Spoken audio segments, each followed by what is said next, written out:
led by President Lincoln, created the Department of Agriculture.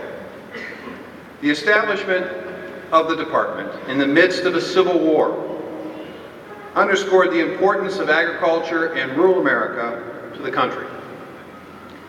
What was true 150 years ago remains true today. Agriculture in rural America matter. And no group of people understands that truth any better than the men and the women who lead the American Farm Bureau. I feel privileged and honored to speak to you today for that very reason. You all know that as a result of the hard work and sacrifice of hundreds of thousands of farmers, ranchers, and producers, Americans enjoy a rich diversity of safe and nutritious food, almost all of which comes from here at home in America. You appreciate the important role agriculture plays in our overall economy, responsible for 1 in 12 jobs. When American producers earn record income, as they did last year, you understand that workers in food processing, packaging, and farm equipment manufacturing also benefit from more jobs and higher wages. And you recognize the underlying value of the American brand in agriculture, known around the world as one of quality and value, which may help explain why America leads the world in agricultural exports.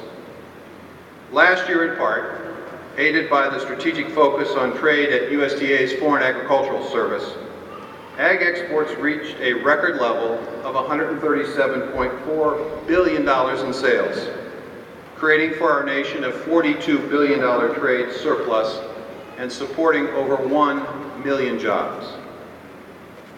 You all recognize that all of this represents just the beginning, as agriculture now leads the development of an American-led bio-based economy, where what we grow and raise is used to make fuel, chemicals, polymers to complement the traditional production of food, fiber, and feed. I need to say at the outset how appreciative I am for the strong partnership USDA and Farm Bureau has had and will continue to have. Bob Stallman and your national leadership team have worked extraordinarily hard. They've helped to expand ag exports through trade missions, and they strongly advocated for the passage of 3 free trade agreements with South Korea, Panama, and Colombia. They constantly remind Congress of the importance of the safety net for producers, as well as the need for fair and open markets here at home, all goals that we share at USDA. Your leadership team went above and beyond the call of duty by also providing leadership in a project to build a Chinese garden in our National Arboretum, helping us to improve relationships with our #1 agricultural trading customer. And at the same time, it was Farm Bureau that helped to lead an effort, an important effort, to form the Farmer and Rancher Alliance to better connect agriculture to the 98% of America that does not farm, leading to a better appreciation for what agriculture means to America. And the strength of our relationship can also be measured by the willingness to say what needs to be said.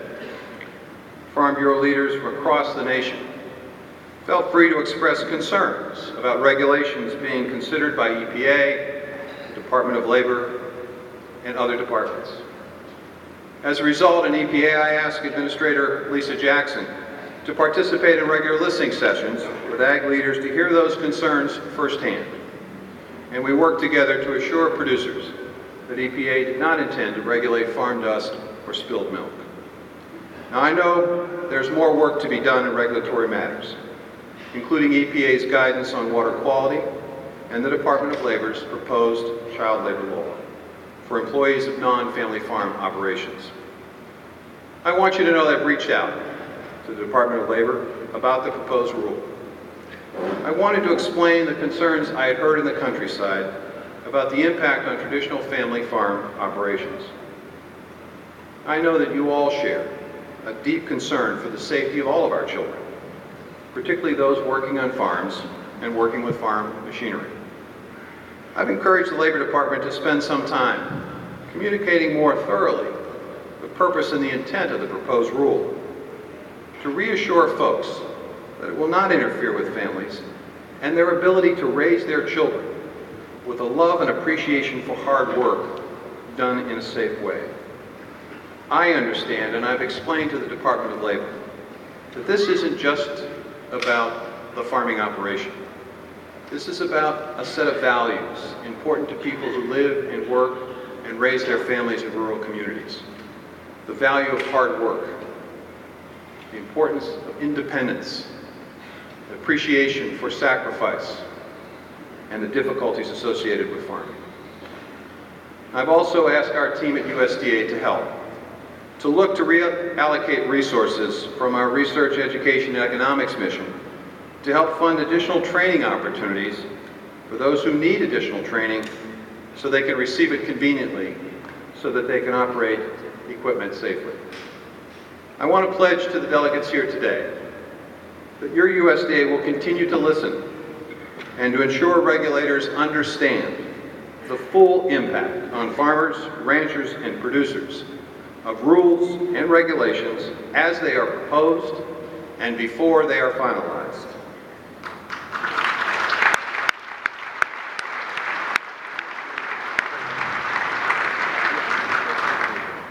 I know I'm speaking to the nation's most concerned conservationists and stewards of the land and water. I know that American producers care deeply about our natural resources that help to produce this incredible bounty that we're blessed with. In the last 3 years alone, USDA has entered into conservation agreements and easements with over 500,000 producers and landowners, now enrolling a record number of acres in conservation programs. These agreements help to preserve the soil, improve water quality, and promote wildlife diversity. These agreements also add hundreds of millions of dollars to local economies in rural areas, helping to create thousands of jobs for local contracting firms and those involved in outdoor recreation. I also know that as a result of evaluations we've done at USDA, we know and we can prove that these voluntary conservation plans have been embraced by farmers and ranchers and are making a real environmental difference, including in large watershed areas like the Upper Mississippi River region, the Great Lakes, and the Chesapeake Bay. I'm proud of the unique work that our team at the National Resources Conservation Service has performed over the last 3 years, getting us to a record of enrolled acres. I know their efforts have impacted every major region of the country, including awarding the largest easement grant to any state to Florida for work in the Everglades, a partnership with the Department of Interior to provide regulatory certainty while protecting the sage grouse, and a very innovative approach to the Gulf oil spill and its impact on migratory birds by creating 470,000 acres of temporary wetland habitat. I want you also to know that I'm equally proud of the work that's being done by our Farm Service Agency and our risk management team. This includes a record number of farm loans during the last 3 years, totaling over 103,000 loans, extending more than $14 billion in credit. 2 general sign-ups for CRP, an expansion of crop insurance to include over 130 types of crops, over $17 billion in crop insurance payments to 325,000 producers faced with losses as a result of natural disasters, and additional disaster payments totaling over $3 billion to nearly 250,000 operators. And last but not least, a long overdue but recently announced crop insurance premium reduction for corn and soybean farmers. We're going to continue our efforts to ensure the crop insurance program for all commodities is actuarially sound and premiums reasonably and fairly priced. We'll also work to improve service and to streamline processes. The most recent example of that work was done when we created more convenient crop and acreage reporting dates and reduced the time it takes to have an area declared a disaster.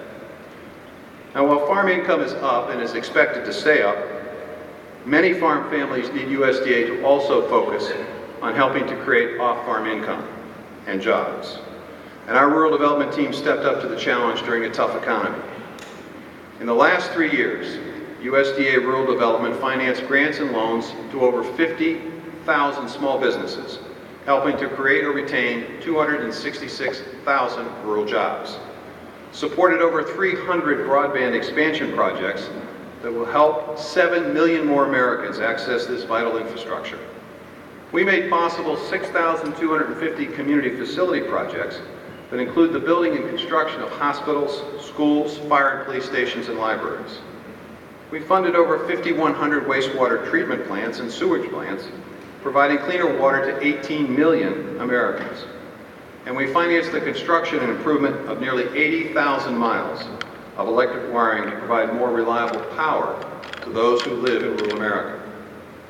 Our work, including our effort to promote a regional approach to wealth and job creation, is one of the reasons I can say today that the unemployment rate is dropping more quickly in rural America than in any other place in the country. We're working hard, and the results show it.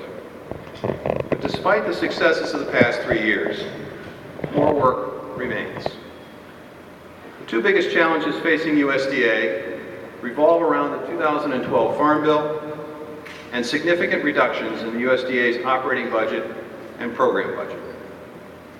All of us recognize the fiscal imperative of spending less money at the federal level. We stepped up immediately with a $4 billion savings over 10 years by negotiating a new standard agreement for crop insurance. But we know that more will be required. During the Committee of 12 deliberations, the House and Senate Agricultural Committees proposed a $23 billion reduction in program resources over 10 years. Representative Ryan, the chair of the House Budget Committee, proposed in 2012 budget for a $48 billion reduction, while the President's plan for economic growth and deficit reduction proposed and suggested a $33 billion reduction. Now, these proposals set the range. The hard part will be settling on a number and what must be cut to reach that number. Last November, I traveled to Ankeny, Iowa, to deliver a speech setting forth the key principles on which a 2012 Farm Bill ought to be crafted. Those principles are worth quickly repeating today. First and foremost, the Farm Bill must provide an adequate financial safety net and help for producers when times are tough and when they help the most. That safety net must include a continued commitment and an expansion of crop insurance, combined with some method of revenue protection when producers are faced with significant losses either by result of natural disaster or very low prices. I believe if this is crafted properly, the combination of crop insurance and a revenue protection program would eliminate the need for a direct payment system, which I think most have to acknowledge under the current fiscal circumstances may be far too expensive. And many of us know it's very difficult to explain at times to the 84% of Americans who do not live or work in rural communities. Second, the Farm Bill must continue agriculture's long-standing interest in stewardship and conservation. In a period of limited resources, policymakers would be wise to provide adequate resources plus additional flexibility in what will likely be fewer funded conservation programs to guarantee the best results for each dollar invested. At the same time, those policymakers should challenge us at USDA to work with the private sector and other partners to leverage those resources as far as possible to provide measurable and verifiable results from each investment, and to the extent possible, furnish to you, the producers and landowners, a degree of regulatory certainty as significant investments are asked and made. Third, because every USDA dollar put to work promoting trade generates a return of $35 in trade activity, any Farm Bill must encourage and promote continued expanded trade. Given the benefits of the recently signed free trade agreements with South Korea, Panama, and Colombia, and President Obama's efforts towards a trans-Pacific partnership, USDA must continue to have a broad range of options by which to facilitate trade. Fourth, a well-funded research effort remains key and critical to the U.S.'s ability to retain its competitive edge and global leadership in agricultural productivity. The correlation between cutting-edge research and improved productivity could not be clearer. As a result of research at USDA, our land-grant universities, and the private sector, American agriculture ranked second in productivity gains of all segments of our economy since 1980. And recent successes at USDA to map the genome of cattle to identify best breeding opportunities or to develop drought and flood-resistant crops highlight the future potential for continued advancements in agricultural productivity. We understand at USDA, and so do you at Farm Bureau, the power and the potential of scientific breakthroughs. This is one of the reasons we aggressively used process improvement recently to reduce by half the amount of time USDA takes to make regulatory decisions relating to new advances in crop production without reducing the quality of the review. 2012 Farm Bill must continue unwavering support for research and development. Fifth, given the nature and the aging nature of our farmers, and given recent trends suggesting that some young people are again being attracted to agriculture, the Farm Bill ought to better support beginning farmers, including those wishing to build local and regional food systems. Regardless of the size of the operation, or what folks want to grow or raise, or how they want to grow and raise crops and livestock, we should do everything we can to encourage as many young people as possible to become farmers, ranchers, and producers. We all need to work together and be committed to an innovative approach to recruit these young people. At the same time, we should use this Farm Bill debate and discussion as a great opportunity to better educate all of America about where their food comes from and the challenges that American producers face in helping to feed a growing global population with diminished natural resources. We all call it a farm bill, but we know it involves so much more. Specialty crop assistance, energy, nutrition assistance, business and job creation. Time today doesn't permit a separate discussion of them, but no farm, food, and jobs bill would be complete without thoroughly addressing each. And as this bill is being drafted, I encourage Congress to see the potential in focusing on regional economic development and the enormous potential of a bio-based economy. Small communities may not have the local capacity, the organization, or the resources to attract economic opportunity alone. But operating as part of a region, those resources can be maximized and leveraged successfully. The potential of a bio-based economy for rural America is unlimited. Imagine a rural America with hundreds of biorefineries using waste from livestock or biomass from crop production to create new feedstocks for chemicals and for polymers, helping to reduce our reliance on fossil fuels imported from somewhere else, while creating better jobs, better paying jobs for your children and grandchildren so they can live, work, and raise their families in rural America. Last year, I challenged the leadership of FFA to give me their thoughts on the Farm Bill. I know the Farm Bureau worked with them as well to help develop those ideas. Recently, FFA's national leadership team came to DC to give me their report. What an extraordinary, impressive, articulate group of young people. And chief among their recommendations was the need to more effectively address the high cost of getting into farming and ranching. They recognize that the availability of credit, affordable credit, remains a real barrier to those who dream of farm ownership and working for themselves. I think Farm Bureau leaders would be impressed with the depth of their recommendations, and you all might consider affording them time on a future meeting agenda to present them. I've thought a great deal about those FFA leaders and other members of FFA that I've met along the way. These young people are rightly focused on the future, and we owe it to them to be focused on the future as well.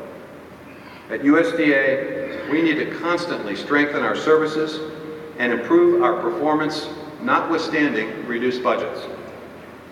to do so candidly will require tough choices and tough calls. Over the next few minutes, I'd like to visit with you about some of those tough choices and tough calls we're announcing today. Since 2010, Congress has reduced our discretionary operating budget by more than $3 billion, which is roughly a 12% cut.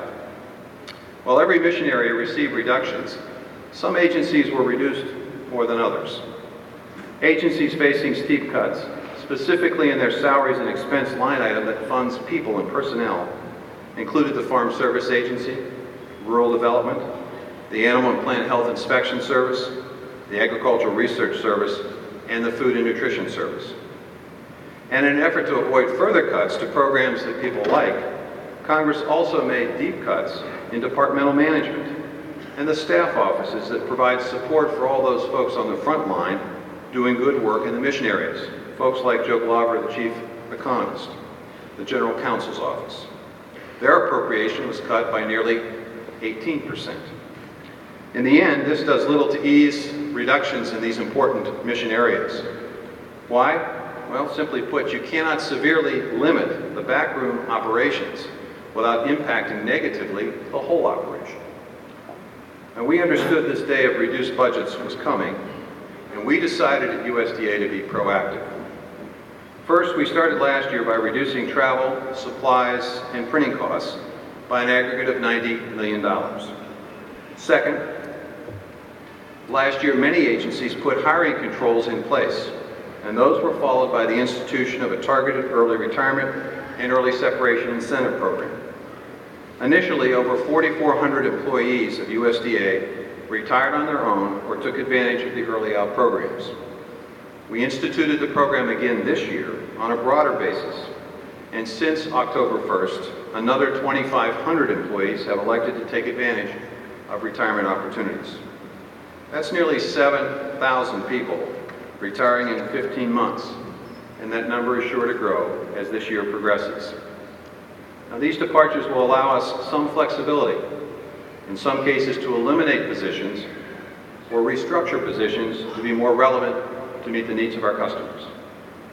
And many of the positions that will be filled will be at pay rates less than before. Given the reduced resources, our other choice would have been further reductions in force or furloughs, which would be extraordinarily disruptive to the services that matter to you and those who live in rural America. These workforce reductions have been spread across all agencies throughout many locations around the country, including reductions in the DC headquarters and regional office. And both management and rank and file positions have been reduced. Now, these reductions in workforce and retirement came just at the time when our work was increasing. More was being demanded of our staff. For example, the new programs called for in the 2008 Farm Bill. FSA, with reduced workforce, was required to institute a new disaster program, the SURE program, or the livestock forage or indemnity programs. At the same time, RD and FSA were required to implement the new energy title. Workloads were also increased in the area of nutrition assistance as a result of the recession and expanded need to help struggling families manage during tough times. Our efforts to manage with less money and fewer workers and a record increase in workload included an effort by the departmental management team to improve service by looking internally to review 7 management responsibilities that were common to all mission areas. We wanted to determine how service could be strengthened and provided more efficiently. The review included civil rights and human resources, budget and finance, security, information technology, property management, and procurement.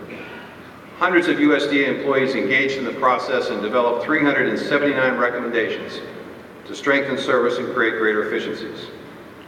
Today, we're reaffirming 133 recommendations that describe processes that were already in place, providing quality service in an efficient way.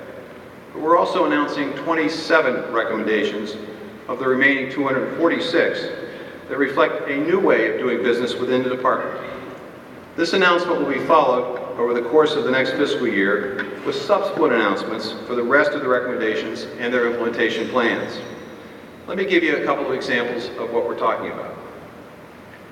We're going to take 700 different cell phone plans and we're going to reduce them to about 10 to leverage the combined buying power of USDA agencies. We're going to coordinate geospatial investments. We're going to standardize purchases of cybersecurity projects and products, and we're going to centralize certain human resource functions and develop a strategic sourcing program. When we estimate that the implementation of these recommendations will allow us, over time, to avoid spending millions of dollars in less effective ways while preserving the funding for programs directly serving you in rural America, and also avoiding furloughs or further reductions in workforce that could interfere with the prompt delivery of services. The ultimate goal of this administrative effort will be the optimal use of our people, better results for those we serve, and the most effective use of tax dollars for the benefit of the taxpayer. Now, budget cuts and retirements, combined with increased workloads, also necessitated a review of USDA locations throughout the nation and the world. I ask that each agency and mission area examine its office footprint and make recommendations to use locations most effectively and efficiently. I ask, should offices be consolidated, closed, or regionalized? And if closures or consolidations were to be recommended, I ask that the mission area articulate very clearly the criteria used in making that recommendation and a plan for dealing with impacted personnel in order to save jobs. Today, the Farm Service Agency, NRCS, FAS, APHIS, Rural Development, Farm Safety and Inspection Services, and the Food and Nutrition and Consumer Services are unveiling their recommendations for over 250 office closures and consolidations. These locations will be joined by 12 labs at 10 locations that ARS has already received permission from Congress to close this year. Even with these changes, we will still have a very strong presence in virtually all counties across the nation. Now, a complete list of the locations by these recommendations will be available on our website at usda.gov, together with the criteria used for making these recommendations. The process is going to be transparent, as it should be. And I want to assure everyone that USDA intends to comply with any notice or public hearing requirement imposed by law or required by Congress. Prior to the speech today, I did have a chance to reach out to several congressional leaders to inform them of our recommendations.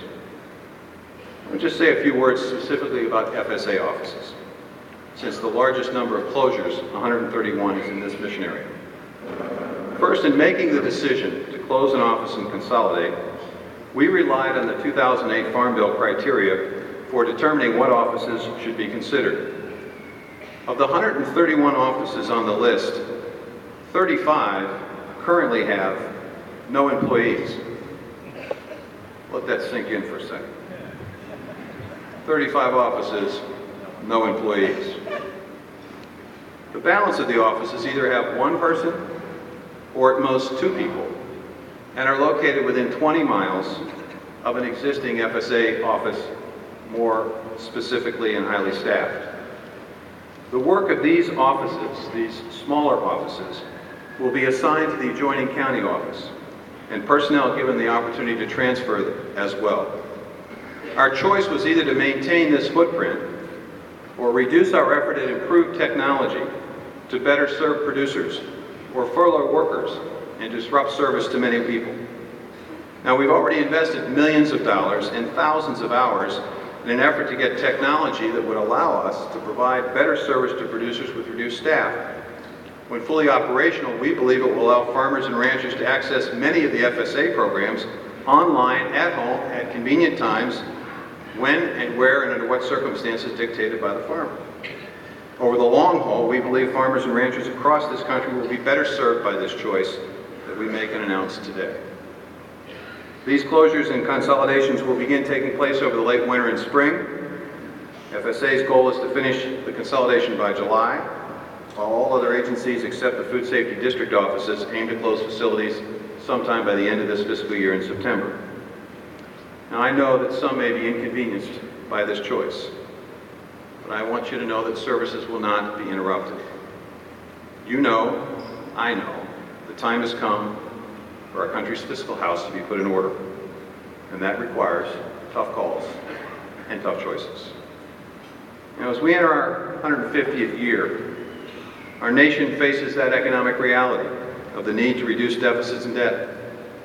Farmers and ranchers faced with that same dilemma during the 1980s made the tough calls and the tough choices for the long-term good.